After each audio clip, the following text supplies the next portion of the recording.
When it comes to automobile safety, crash tests like this only tell half the story.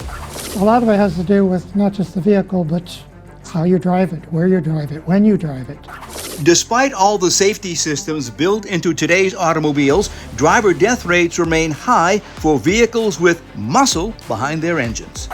The highest driver death rates are either in very small vehicles or in those vehicles that advertise their power, that sort of encourage drivers, especially young drivers, to show off and go fast.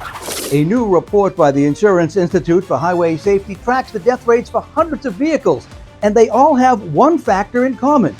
They all have powerful engines. Would it be safe to call it ego driving, where you've got this big, powerful engine and you just want to show it off and see what it's doing? Yeah, that seems to be what's going on. To compile their stats, the Institute needed vehicles which had been on the road for at least 100,000 miles, which goes back to about the 2023 model year and before.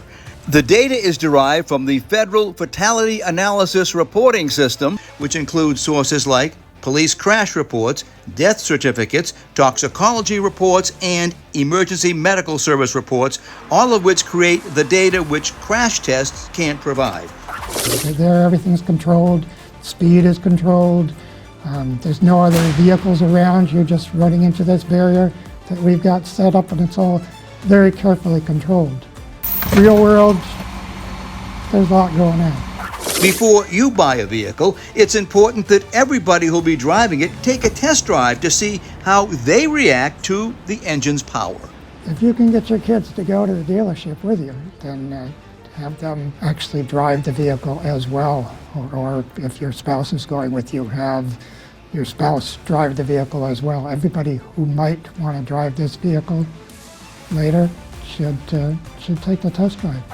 Also, heavy-duty pickups with all their size and weight lead the list in what the Institute calls other driver deaths. That's where a collision between one of those vehicles and another leads to a fatality of the other vehicle's driver.